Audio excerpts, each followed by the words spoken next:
Hello everyone, और एक और नए वीडियो में एक और बहुत इंपॉर्टेंट वीडियो। इस वीडियो के अंदर मैं आपको बताने वाला हूँ एक इम्पॉर्टेंट टॉपिक के बारे में। वो है कि आप अगर एम्स नर्सिंग का प्रिपरेशन कर रहे हो, एम्स बीएससी नर्सिंग के लिए एंट्रेंस एग्जामिनेशन जो आपका एम्स का होता है, तो उसके लिए आप प्रिपरेशन कर रहे हो, तभी आपने ये वीडियो को देखा। इस वीडियो के अंदर मैं आपको ना कुछ जो इंपॉर्टेंट टॉपिक जो पास्ट ईयर्स में पूछे गए हैं आपके, कि भाई इन टॉपिक्स को तो आपको छोड़ के नहीं जाना है। कुछ भी कर लो, आप इनको पहले पढ़ लो या कभी भी कर लो, लेकिन इन पे फोकस भी आपको ज़्यादा करना है और अच्छे से इनको करके भी जाना है। जैसे कि आपको पता है कि जो आपका जो सिलेबस होता है बीएससी नर्सिंग एग्ज़ाम्स के अंदर में, आपका 11th का भी आता है एज वेल एज़ 12th का भी सिलेबस आता है। मतलब कि आपका दोनों ईयर्स का पूछा जाता है, +1 का भी और +2 का भी।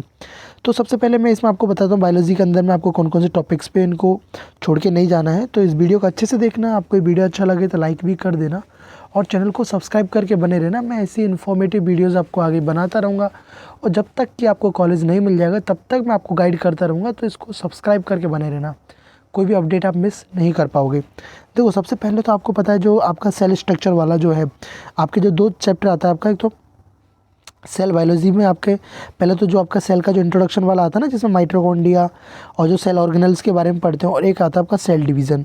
भाई दोनों बहुत इंपॉर्टेंट चैप्टर हैं, दोनों इजी चैप्टर्स भी हैं, दोनों इजी और इम्पॉर्टेंट है। तो इन दोनों चैप्टर्स को आपको करना है। सेल स्ट्रक्चर एंड फंक्शन ये आपको करना है, इससे आपका बहुत आता है। आपका देखो ह्यूमन बॉडी स्ट्रक्चर, इसके अंदर जैसे आपका डाइजेस्टिव हुआ, रेस्पिरेटरी और सर्कुलेटरी, ये जो 3 है बना। इसके अंदर आपका नर्वस सिस्टम हुआ और भी है ना, तो इनमें से लेकिन ये जो 3 वाले हैं आपके सर्कुलेटरी, रेस्पिरेटरी, डाइजेशन, इनसे आपका ज़्यादा वेटेज का पूछा जाता है। उसके बाद में आपका देखो ये डिजीज़ वाला चैप्टर है, ह्यूमन डिजीज़ वाला जो आपका चैप्टर है, और एक आपका जो है ना उसमें ह्यूमन डिजीज़ वाला चैप्टर, और एक आपका जेनेटिक्स।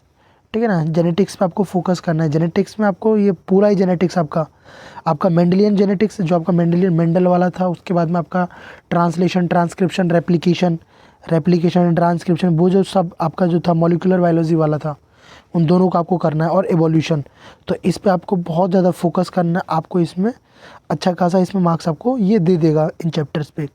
उसके बाद में अगर मैं बात करूँ आपको केमिस्ट्री के लिए, तो देखो केमिस्ट्री के लिए आपका अंदर होगा केमिकल बॉन्डिंग, क्योंकि भाई आपको पता है केमिकल बॉन्डिंग, और आपने जो पीरियोडिक टेबल के अंदर आप जो पढ़ते हो ना कि आयनाइजेशन एनर्जी, और आपका जो आयनाइजेशन एनर्जी के बारे में पढ़ा। उसके बाद में आपका ये होता है आयनाइजेशन एले, और आपका ये देखो, ठीक है ना, इलेक्ट्रोनेगेटिविटी के बारे में आप पढ़ते हो। जो वो सब जो पीरियोडिक प्रॉपर्टीज़ के बारे में आप जो पढ़ते हो, उन सब पीरियोडिक प्रॉपर्टीज़ से आपसे क्वेश्चन पूछा जाता है।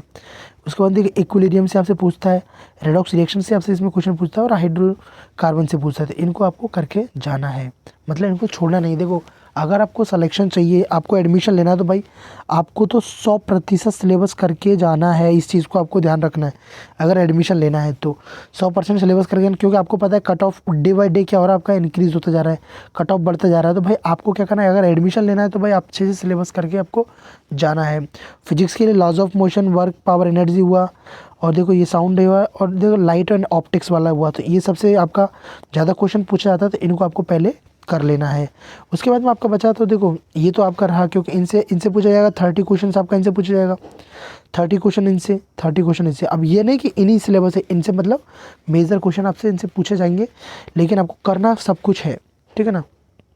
अब जो आपका आता है 10 क्वेश्चन रिमेनिंग होता है ये, तो देखो इनके लिए आपको अभी ध्यान नहीं देना है भाई। लास्ट के टाइम जब आपका एग्ज़ाम में 30 डेज़ बचे हों, तब आप जाके इनको कर लेना। आप जो भी पॉलिसीज़, हेल्थ से रिलेटेड जो भी पॉलिसीज़ हैं, उनको एक बार देख लेना। कहीं भी बहुत सारे यूट्यूब पे चैनल्स होते हैं, ठीक है ना। नहीं तो मैं आपको मेरा टेलीग्राम चैनल ज्वाइन कर लेना।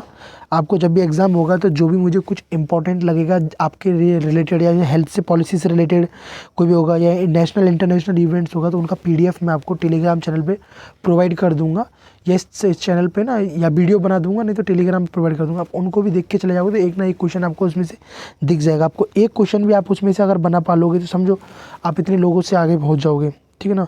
बेसिक हेल्थ एंड न्यूट्रिशन का जो फैक्ट्स हैं, ये सब आपसे पूछा जाएगा। तो इन सब टॉपिक्स पे आप एक बार ध्यान दे लेना। बाकी तो आपको सब कुछ को छोड़ना नहीं, सब कुछ को अच्छे से करना है। ठीक है ना। अगर आपको सिलेक्शन लेना है तो इस चीज़ का आपको ध्यान रखना है। सो आई होप आपको ये मेरा वीडियो समझ आया होगा। सो इसका स्क्रीनशॉट आप ले सकते हो, और बाकी अपना सिलेबस को अच्छे से कंप्लीट करें। अच्छे से पहले अपना सिलेबस जब भी आप करो तो पहले अच्छे से चैप्टर को पढ़ो, जहाँ से भी आप वीडियो लेक्चर्स देख रहे हो। उसके बाद नोट्स बनाओ, उसके नोट्स को प्रॉपर रिवाइज़ करो, प्लस एमसीक्यू सॉल्व करो, और उसका जो टेस्ट दे लो। बस आपका ये हो। Thanks for watching, bye bye, take care.